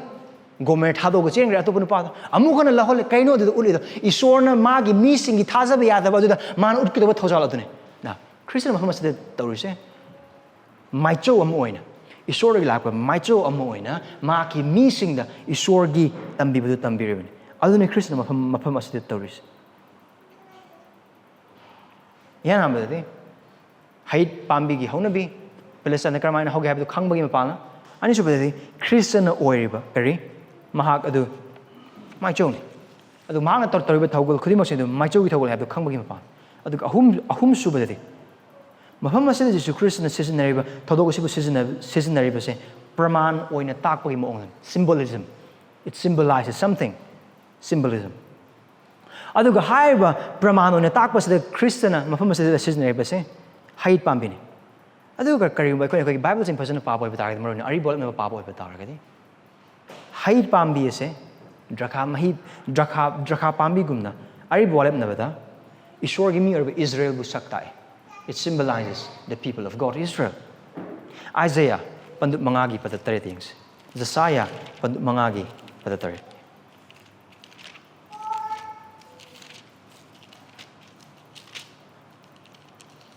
Josiah Pandut Mangagi for the third. Sumana Ubu Pangani. Maramdi Israel gi imung di lanmi tengol singi Jehovah gi angur inkolni Jehuda gi mi sing di mahaki ningthi zerba hayid pambeni aduga mahakna achumba wayen ngai zaki adubu yengu ot nei ba dharma chenba adubu yengu kappa and then Nehamdamuk Papa Oibatargadi, Neham Ahumba, the trying to the Papa Oibatargadi, Ishorgi missing Aduna, Makoi Hait Pambigi, Makada, Pothazaraga Labagi Matangani. Atopa Jagasing, Ari Boleb Nabagi, Jeremiah, the Hosea, the Micah, the Nahum, Zechariah, the Joel, the Aduga Josiah. Yeah, tell them Haramge, no Toshan be, Matamjimar Morkan, a cartoon and Patoge. Jeremiah Pandam Nipan, Hosea Pandam Mapan. Micah Pandup Tared, Nahum Pandup Ahum, Zechariah Tara, Joel Pandup Ama, Josiah Kuntragamari. Asigi, why sing same Panakan Uba Pangadiri? Hide Pambi say, Ishori me or Israel Busak Pamani. Aduka Ani Subade. Hide Pambi Ama say, Karam Haina Ishorgi missing labor, Zaga, the Howagi Hain Hai Baduna. Ishorgi missing Israel gi mathakta leibadu Ishorgi wayel ni natragani Ishorgi born have the makes in a person kangani. Now Joel bandu amagi pada taruk tagi tari pawu yembu matam dati kaino lan mi mathare lan mi duna hait pambi gi mau du pawu loy ma khokta le right Joel bandu amma padu taruk tagi tari chapter 1:6-7 kari gi symbol na du do Ishorna Israel macha singbu wayen bagi symbol aduga Josiah pandu kuntraga mariga Josiah Pandu Kuntraga Marie, Pada Marie the Young Boy Batargadi, Isaiah 34, verse 4. Ekonakari Ubapangi. Atia the Pum Maktumgani, Atia Nongdon Sularik, Makon, Consangani, Aduga, Madura, Punamak Tarkani, Angur Pambidagi, Maina Ken Bagum, Hait Pambidagi, Haina Ken Bagum. Now, Joel Pandu Amapa the Taruk again, Aduga Josiah, Kuntra Marigi, Marie, I couldn't Ubapangi Sekarino. Mahei yandaba, hait pambine, aduga, mau khoktat krab hai pambi ni aduna ta gibedo isorgi wayel apa matam amanate adu Zechariah pandu ahum gi pada tara da yeng boy batar ka de ayan nga san ne human hai gibedo honore Zechariah hain hai gibedo bani Zechariah gi ahum gi pada tara da Zechariah 3:10 adu yeng boy batar ka de kari uba phange apikpa maram sing gi numit kanana sorry 3:10 I 4:10 pargler numit adu lanmi tengol sing Jehovah na hai nakhoi mi khuding magi yumlo na bu ko goni angur pambi amsung hait pambi gi makhad see angur pambi hait pambi adu gi makhad inthana laibaduna kaino isorgi borgi picture ni apa matam sing so amungana akoi bap tan wi dabak tharake hait pambi na symbolize the isorgi mi sing adune adu hait pambi aduna Israel gi macha sing mag kar maina hau gi hain habaduna taklisina either isorgi bor or isorgi sirap. Now, I think asing ngasi ki jaga or chapter 11 ki 12 to 14 power ba asigi thodok asida Jesu Christ ki tenda mamak tengli ma ki sibok sing de ma na tambina bkhon rebis mahak na ma ki sibok sing tambina bkhon rebis kain hai boy batar ma na tambiri bise isor dagi Jerusalem na bi isor gi mi sing or Jew macha sing aduda makhoi gi thajaba yadaba amasung mahei yandaba punsigi duna maram oiraga makhoi ngonda lakadu isor gi wayel amasung mang takba adui matangda Jesus' aim is teaching to his disciples about the coming destruction of Israel, Jerusalem especially, from God because of their unfaithfulness and unfruitfulness. Other verse 13 gi bi do amukane yengse maram di matam adu hait pan bagi matam te kari de mokno adu hai bese kari no mafam as again symbolism oina ni mafam as Christian citizen say aduna symbolism oina hai badi praman amo oina takpa du ekoi wakhal tause mahai munbagi matam nate sigi matam se aduna sigi matam asida amunba mahai aduna takli bese kari no amunba mahai aduna takli bese lakliba isorgi ning tholeba mapung par isorgi ning tholeba adune adu bakoina martai umina ba phangkraba adugumna Khristana lakpa matamda masiha aduna lakle ning tho aduna lakle isorgi ning tholeba adu mahana sangare haudoe is already but not yet oiraba masung oirakadoriba Mundri karamba maikeda isorgi ning thole ba adu taibang pamba da Khristana panba glona thengba uba ya mongna laktri adubu adugi matam adu oidaba oiba targasu isorna taibang pamba pham khudingmaktagi mahaki sakhi amasung mahaki mi oina bagi da makta pambi ama khaktang khangatle Israel macha singada hai pambi ama oina mapung paba mahai pandaba yai adu mana sing pik thanduna lambi lamhang na chappa khudingmak sing aduda mahai pijaduna aram khang ko hona bagi damakta adu gi damakti Israel macha sing ase isor na khandok piba mane aduna kaino haiba oiba taragadi isor gi thengba yaba ube ba ning thole ba ko lakta oiba taragasu Khristana lakpadagi haiba ning thole ba adu hore aduna isor gi mi amoina haiba Israel macha sing asina masihana lakpa adugi matam adu masihabu khurumjaba thagatjaba amasung mahapu jati sing na khangan badu makoi thabak oigedobane adu bakoina market ne nakpadagi adum urok pase kaino Jesus Christ gi mayok laise Jew macha sing akni shastra gi oja sing dune Pharisee sing adune aduna kaino haiba oiba taragadi makoina mahai yangadoba adu amma bhawa yandana leiba dune aduna Jesus Christ gi matam adu phawudade kaino haiba oiba taragadi lakma matam adu phawuda ningthole ba adu sangra khraba matam asi phawuda makhoi adu khaktani Jesus isorna thaba pambi ase aduga makhoi gi mapalna karmana adu akoi haino ramde koina romi pandam ahum paba matam da kadowe Jew gi mapalna Jehudi sing asigi mapalna isorna mahaki wahai sing do aikoi bu yohalakpane Maichau sing makhoi dagine wa taktok po sing makhoi dagine and ultimately Christa su Jew dagi lakpane Juda gi dhara dagi lakpane right adun amaram dai boy bataragadi Jehudi macha sing ase Israel macha sing ase laikraba isorgi mini hain lai laikraba makhoi sing ase karamba hai pambi mo gedono hain hai boy bataragadi mana pungna aduga mahai macha yana lambi chatpa sing aduda aram khorang ba singbu puk thanan ba hai pambi makhoi oigedoni adugi damakni isorna makhoi bu thakhrise adu jasai panu manga paba matamda Isor masamag na mahaki hait pambi amasung maki drakha mahipan drakha pambi oina bagidamagta khangakkiba jati aduna drakha pandana hait pandaba matam aduda hariba drakha pambi amasung hait pambi adubu lauthokpa phuktatpa amasung manghanba se isorna tawgana jasaya pandu manga pada tareta haikrabo hayamane adugi matung ina laise aduna Jesu Khristana mafam asida lakpa matamda mafam asida utli base kanadano haina haiba butai ihana hamadi matamadu leiba Israel machasing sastrigi ozasing aduga Pharisee adudane ma ihana haiba aduga Jerusalem aduga Jerusalem gi isorgi ningasang khudingmak sing adu loinemak yaw mafam asida mahan takli base mahei panba hai pambi oibagi mahutta makhoi mahei pandaba sing oi adu mahei pandaba oiba targasu makhogi mahei pandaba sing kaina khumjale Ningthizaraba mana mayamna aranba pau ama chenthoe kari khawrangbra lambra aingon lao aingon da mahai pale char lao an haina hoi amarom dai bo oiba targadi aranba wasak pasing adugi oiba ningthizaraba mana sing aduna khumjallaga mahai makoi mahai yana badu khumjaliba Israel macha sing aduga dharma ge luching musing amasung dharma ne adu makoi mahai yana ba khudingmak sing adu makoi gi mapanthonggi oiba dharma ge ba thabak sing mapangi ba custom sing aikoina kari yengra khud ham ga cha tabagi maramna kari haiba na koi gi khud ham da bijai kari gi no and then pothabanu mita gehu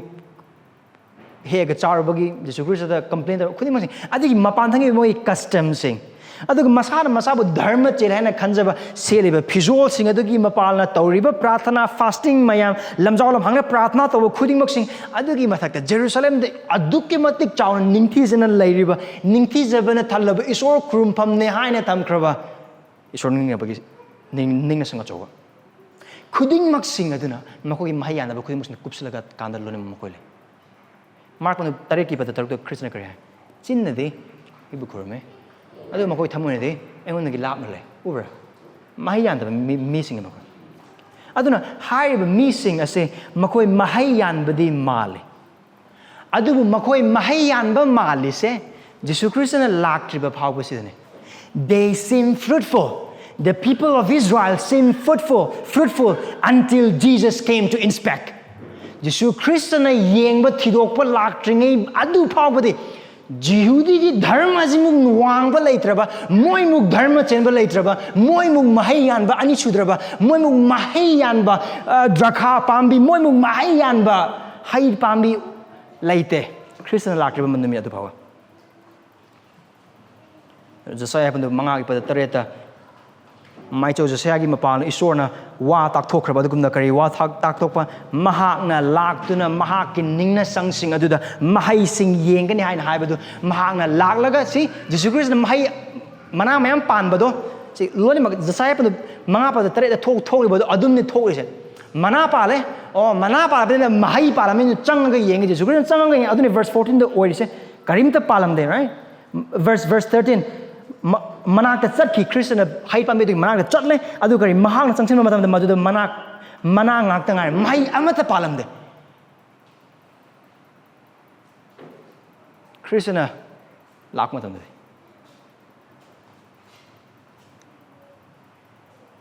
apha thajabagi mana ngakta pale all that Christ found out when he inspected are but their fancy leaves of hypocrisy.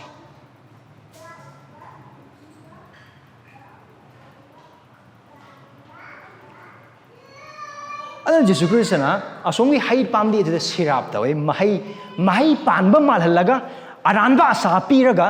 puk thalangido malaga dum lamhalaga thambadu adugi maramna sirapi badugumna Jesu Khristana Judi macha sing asida mahakna wayengi oiba mang takpagi oiba wayen badu mahakna haigani mahaki chindagi haigani maicho man haibadu gumna adune isona yabi oiba tari mathangi nongmajina koina yemba phangi doris aduna karin asi phawda adu harba khudimok sing do magi sebok sing tarmina asida mo Greek ta original language ibagi matung ina de asi tari haina harse sebok sing bong na ekai no Khristana tar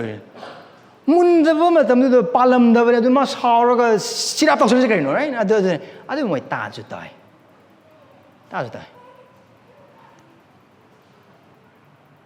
sigi wars de ekoi urise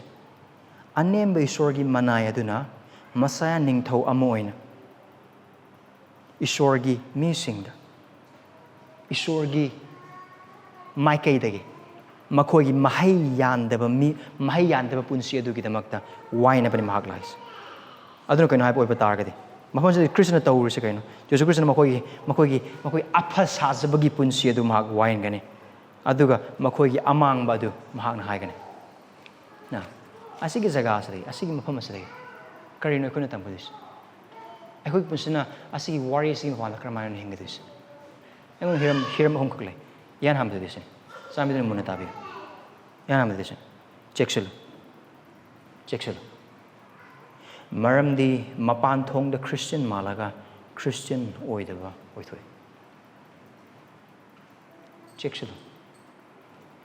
maramdi mapanthongda Christian mallaga Christian oidaba oithok beware.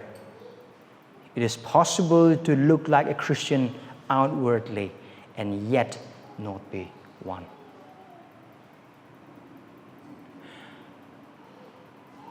Mahei panba mallaga mahei pandaba oithok adugumna Christian mallaga Christian oidaba oithok isorna penbiba singlup mallaga isorna penbidaba Christian penbidaba singlup oiba oithok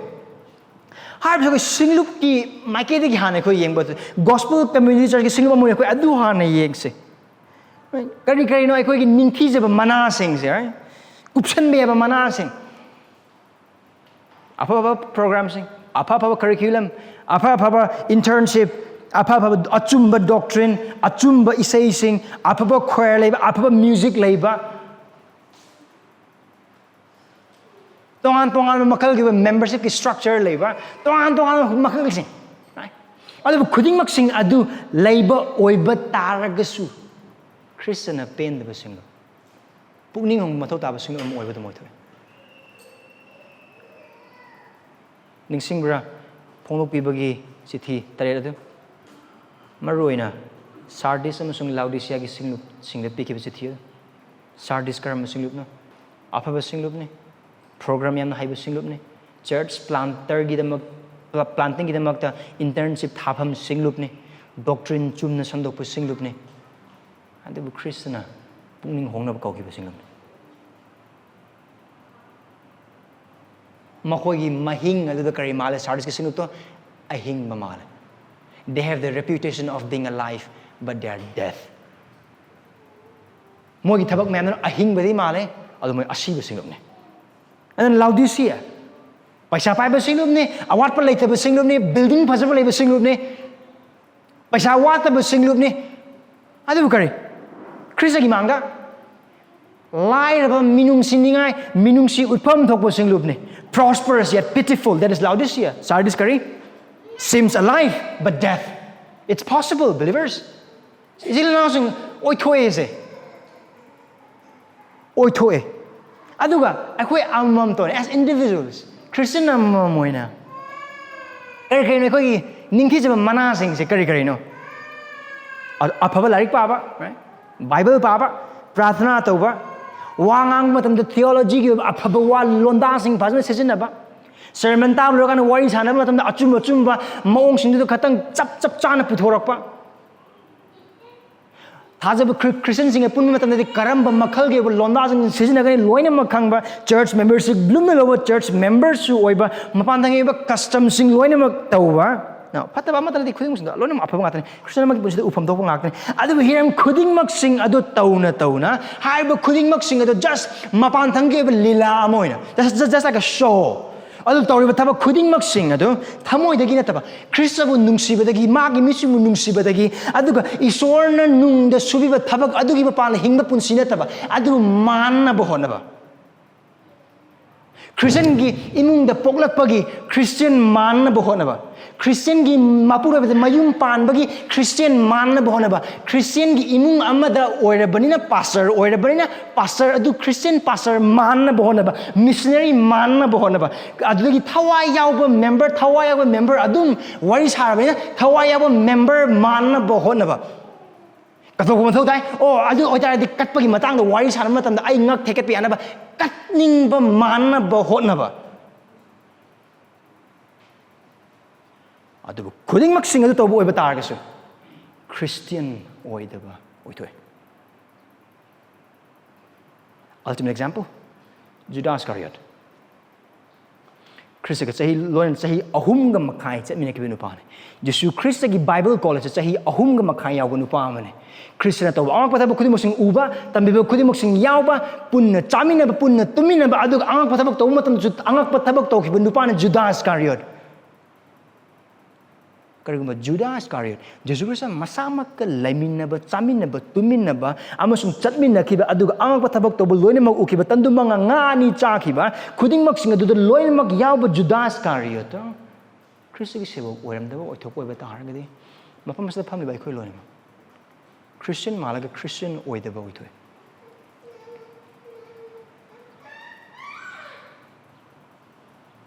yo tar kadogani hojigi mikum jasana nasi nimit Nahakki punsi amasung ihaki punsi isor gi wahai gi pana changim nahak isor nungsibra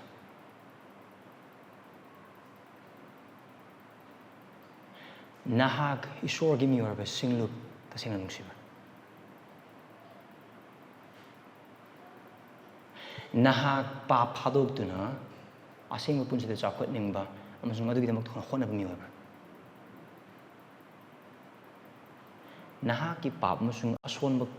adu semdorak matamda noluk paglon hana phingat laga akari na haibagi mata phingat panatana tin yotharaga wakhal khantharaga semdor iba mi du thagat paglon mateng ni bagi mi oibra natragana pap semdok na ba haire iba mi ikai ba pisulaga pap semdok khandana bagi damakta lambi kakpa mi oibra which one are you singum member monitor ba khudimok singdo Ishwar bunung sibadagi, sinu bunung sibadagi. Aduga Krista na penbi punsi adugi da magda hingme punsi dagi oibra. Natragana. Nganga ani, chaira ani, pala ani, wari sana ba kaura ani, haira ani, wari sana matamda ipakum kumbam lero adugi da magda.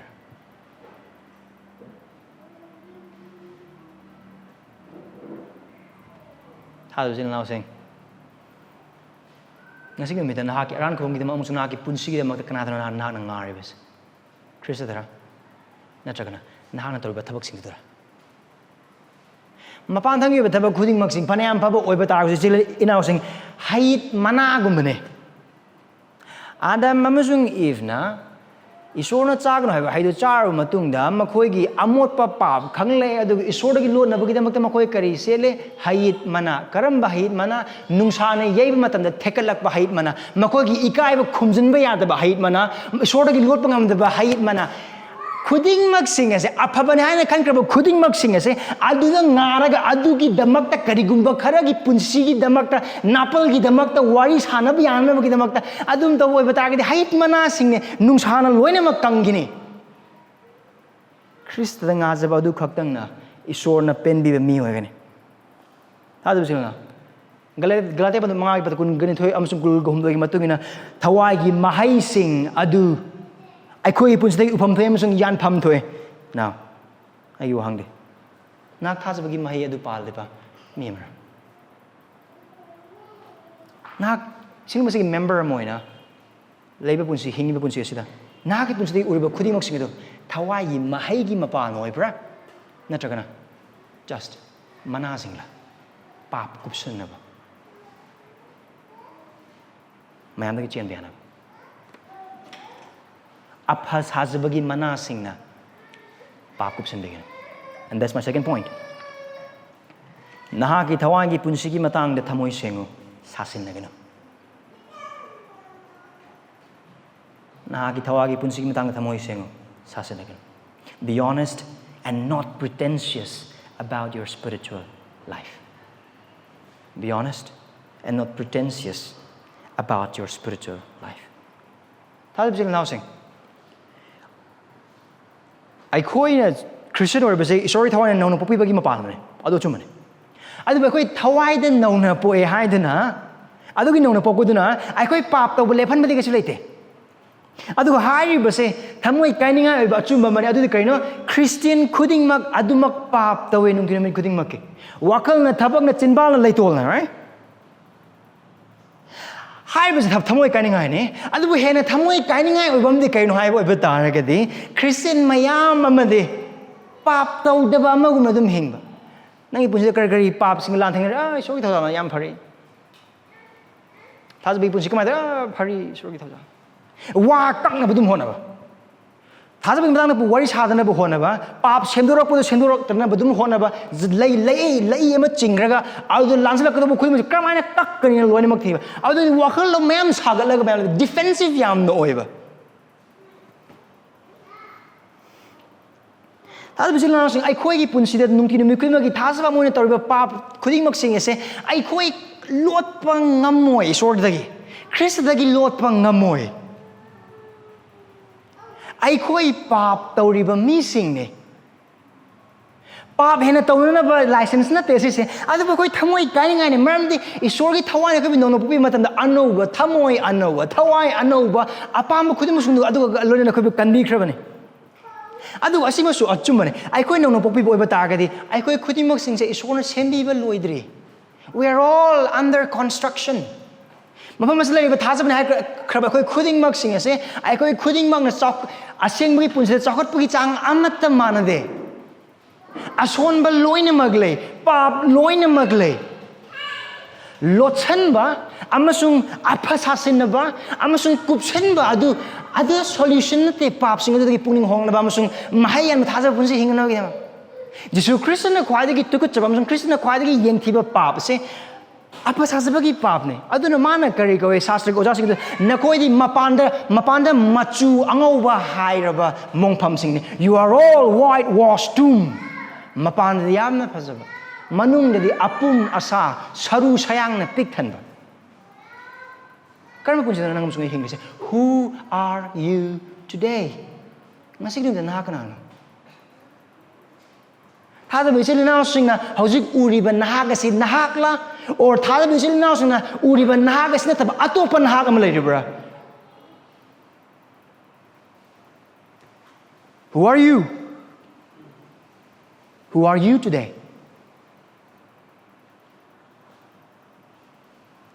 Hoi, ai khoi loinamak semgat liba sagat liba mi singak tani aduga isorna thajaboi ko nangamusung ai gi punsi to biriba sengnopi bagi thaba ka thajabasa na sing punsi chupagi ne punsi ama ko na gadui ne wangba nemba sonba kanba loinamak aduna ne bible da arumba pumina ba ko amaga kokna na ba amaga nungsina na ba amaga sangdai na ba khoi mok sing hai maram de khoi loinamak tongan ba aseng bagi punsi le mi sing hak tani loinamak sap mana ba matalaite maram sina ai khoi loinamak pap tawe ai khoi loinamak aseng ma punsi chawka poi ba dar tap pa sing su lai yang ba sing su lai thaka ma ta mana de aduna ai khoi pap tawe ai khoi chawko li bam ne isor semi ba ma ne adu ko thaja boi ba ta ga sem su dum semi gi ni ngasi pa ma de puning honga hayeng puning honga do pa dum wa loi khoi adu oi ba ta ga kai noi khona taw gu di se akoi thawai punsi matangda apa sasana gum sine khoi so let us not be pretentious about our spiritual life hadu bilang sing ai khoi masel amaga apang masina ba diam ngam gani khoi we can fool people right but we cannot fool Jesus Jesus Christ apang masih betul sungai ya roi ai khoi na pai si amaga punsi ai khoi na pai si telescope ne right telescope ka de arap pa lai ba phasana yeng ba na Jesus Christ na pai si microscope ne he can see Revelation ki tare to the Revelation chapter 2-3 ke sing sing habi ko Jesus Christ na ai khange I know right Christ na pai the microscope ne malo nim khange ana aphas hazana bagi mahuta pap adu lotchen bagi mahuta akuna tagu dise kaino ai khoi pap ki matang ko thamoi seng se amaga mateng pang se isor gi thawai se magi pangal da pap ka lan theng se aduga aseng punsi tan minase ꯀꯔꯝꯍꯥꯏꯅ ꯇꯧꯒꯅꯤ ꯅꯪ ꯑꯃꯁꯨꯡ ꯑꯩꯒꯤ ꯄꯨꯟꯁꯤ ꯑꯃꯒ ꯑꯃꯒ ꯍꯥꯡꯗꯣꯛꯅꯕ ꯃꯊꯧ ꯇꯥꯏ ꯑꯇꯣꯞꯄ ꯊꯥꯖꯕ ꯏꯆꯤꯜ ꯏꯅꯥꯎꯁꯤꯡ ꯅꯍꯥꯛꯀꯤ ꯄꯨꯟꯁꯤ ꯍꯥꯡꯗꯣꯛꯄꯤꯌꯨ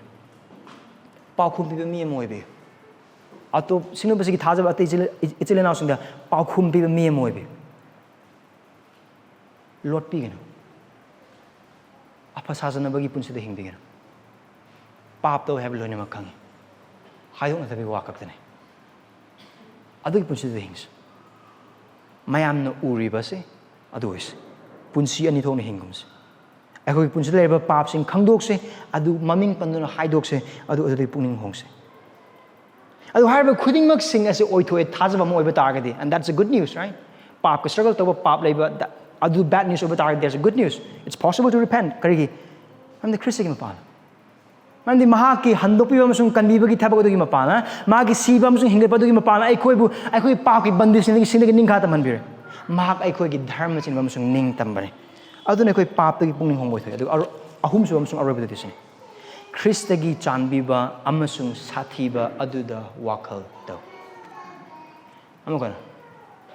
ꯈ꯭ꯔꯤꯁꯇꯒꯤ ꯆꯥꯟꯕꯤꯕ ꯑꯃꯁꯨꯡ ꯁꯥꯊꯤꯕ ꯑꯗꯨꯗ ꯋꯥꯈꯜ ꯇꯧ Consider the kindness and severity of Christ. Consider the kindness and severity of Christ. Markki afaba wapaugi lariga sida. Zukrisan tob angakpa thabak 19 sida record tawis. 19 gi marakta asigi aroiba angakpa thabakne adu asigi angakpa thabak se atei 13 tu yamna khene. Asi manghan takhan bagi angakpa thabak. This is the miracle of destruction. ꯑꯗꯩ 13ꯗꯨ ꯎꯕ ꯐꯪꯉꯤꯁꯦ ꯀꯩꯅꯣ ꯀꯔꯝꯕ sign ꯑꯩꯈꯣꯏꯅ ꯈ꯭ꯔꯤꯁꯇꯒꯤ ꯃꯇꯥꯡꯗ ꯎꯕ ꯐꯪꯉꯤꯁꯦ ꯅꯨꯡꯁꯤ ꯍꯩꯕ ꯊꯧꯖꯥꯜ ꯍꯩꯕ ꯉꯥꯛꯄꯤ ꯍꯩꯕ ꯀꯣꯛꯄꯤꯕ ꯆꯥꯟꯕꯤꯕ ꯈꯨꯗꯤꯡꯃꯛꯁꯤꯡꯒꯤꯗꯅ right ꯑꯗꯨ ꯈꯛꯇ ꯅꯠꯇꯦ Jesus Christ don't take lightly Christ ꯌꯥꯡꯅ ꯂꯧꯕꯤꯒꯅꯨ ꯃꯔꯝꯗꯤ ꯈ꯭ꯔꯤꯁꯇ ꯏꯁꯣꯔꯅꯦ ꯑꯗꯨꯒ ꯈꯣꯡꯁꯥꯟ ꯃꯄꯟꯗꯨ 63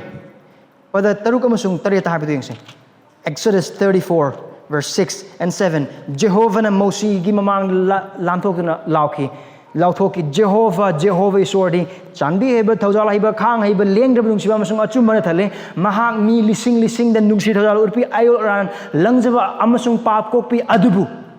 maran leibu singbu adubu chairak pidana tokte mahakna mapasinggi ayol ran machasingi mathakta masusing ahum suba amasung mari suba miron phauba chairak pigani Krista yang lobigana mahak kanbiba mapusune aduga mahak wayenba mapusune mahak nungsi hebena su thale aduga mahak papusu warakpa amasung wayen bi sone mahaki ningthau leibak adu ngapigane mahaki ngakpi heiba chanbi heiba thaujal heiba nungsiba khudimok sing adu papti puni hom misingi mafam mangakan misingi mafam da punsi chupagi amasung lombana debagi oiroi adugi loiba matang lakani aduga haibadagi khusel wa haidani romi banu 13 pada 19 da Paul na haibadu karino verse 21 Romans 11:21 maramdi isorna mahausagi oiba usasing adu khakpi drabade mahakna nahakpusu khakpi dabe thoise kanada no isorgi pambi esengba pambi adudane adubu gentile khoise kanano pambi aduda kolom semjelapa masasing ne asengba pambi aduda Khristana asigum wild to oiba targadi masa orbe khodi tawgani ma soidana aduna mafam asida haibase aduna Khristagi chanbi heiba laina lobigana nang sungai punsida papsing hojiba Khristna puthok piraktriba hojiba Khristna wan bijiba papsing nang sungai kai kanatana khangda oiba targasu hojiba mahangna papadu uthok pidana adu wayendana hojiba thamlibada mahaki nungsi heiba amsung chanbi heiba dane adu do yang namsung laina lothok pigana Marni pap kudi mana wine na togloi pap amata wine na Khristana thadogloi aduna pungning hongbe pap sing adui thawaigi mateng lobe aduga mahei yandaba hakchangi pap musung thabak singdagi mai onbe hojiki matamda Khristana nangamusung aigi pap adu uthok raktriba asi mun wakhal tobe marni asida wakhal tobagi mapana aikhoina mahaki pangal pungning hongboiba targade Khristagi sathibada khoi uro adu thajaba mane haina haraga Khristagi chanbibadu laithok na lobo oiba taragadi no magi sathibada misodana ugani mafam asida rakana mahana election la content adu hamade पुनिंग होंबी पाप सिंग दे अनि सुबे प्रार्थना तौबी ईश्वरना गलाते मंगा पद कुंगनि थोय अमसुं कुंगु हुमदोय दा उब फंगबा थवागी महै सिंग अदु नंगम सुंगै पुनसि नहा की पुनसिदा हेन हेन मागी थवागी थबक सुबी मपान उथोपि मरम दे खै महै यान थाजब सिंग ओइबा खैगे पामने नहा की नतबरा मरम थाजबने हारगा महै यान बोइबा तारगदि ख्रिस्टगी वार्क पीपल लेगनि ख्रिस्टगी वायन लेगनि लोग अखोगी मरते ख्रिस्टबु थाजद्रिबा मीसिंग मरुपसिंग Khristana ningthawna lakpan numit aduda mahaki asawba amasung mahaki wayel adu dagi kanbiba ngamba kana amata leite hariba ningthaw adu natana kariguma nahakna mahaki khonjel sing ngasi numida ta boiba taragade na ki pap gi pukning hongduna Khristabu thasana bi khonjel sing ngasi numida ta boiba taragade miraiba tobigan mani Israel gi mi singumna neglect to khiba Khrista gi wai neglect to khiba oiba taragade ना तो बिदो लाकर विश्वर की आशाओं बदु न थकते packet पकड़ चमाने अदुना ना पुनिंग होंगना ख्रिस्टना lobby खरबा Aran कुंगी थबक अदुदा ngasi नि थाजबी महाकिनिंग थोलेबाग अदुदा यावबा अमसुं महाकिनिंग थोलेबाग की मी ओइबा अदु खक्तंग नहा की आशाने लाकदरिबा अमांगबा मांग ताकोदि कंजनबगी दमकता अमा खक्तंग ngarba उपाय अमा खक्तंग ngarba आशाने asigi matam sidadi Israel masa sing Khristagi wahai sing amasung sibok sing tambiba sit karigumba tar puning hongoi ba tar makhoi asale adu Krishna anil suna lak matam dadi karigumba nahan Christ yaudun lam laba or Christ yaudun sib oi ba tar gadi ani suba chance le roi ngasi na na thajak bagi numit adune hojik na thajak bagi matam adune na gi pap gi puning hongbe Christ thajak asigi tang na ki asane atai karim talait Hadu sil now sing Christian tam kruba parase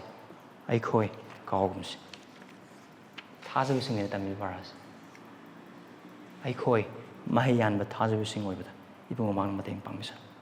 prana dos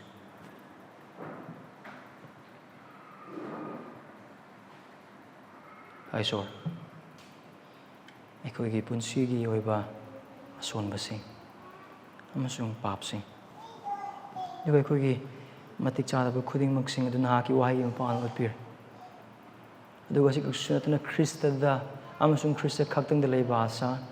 amasung Nahakki mi sing oikraba aikoi da thawai asengbagi oiba thabak adu utpiba asigidamak Prabhu napu thagachar Prabhu aikoi gi thamoi kanba pap sing dagi kanbi aduga chanbiduna aikoi bu Khristada chensinjaduna aikoi gi pap ki matangda pukchel sengjaduna thamoi sengna aikoi pap sing adu haidok jaduna thajab silna sungi mateng lojaduna ibungo nangon dagi thaujal ni jabagi mapana pap dagi puning hongduna thajabagi mahei yanba Christian sing ojaba aikoi bena mateng pangbe ipana gi thawai duna khogi nungda leiba maramna aikoi mahei yanba oifam thoki Prabhu aikoi na mahei yang da wadu dagi aikoi punsida yeliba pap sing dagi aikoi bukanbe adu aikoi na gi thajabi sakhi ama moina aikoi sangpi amasung sakatbi aikoi mambu Mungkin kau isu basi bu, mahai yanda mahai pambi asigum orang kita boleh kau bukan bi, ada bu Nahakki thawagi mapan, mahai yanda, mahai pambi sing oja betul mateng pambi, Yesus Kristus ingin mengajar ini, Amin.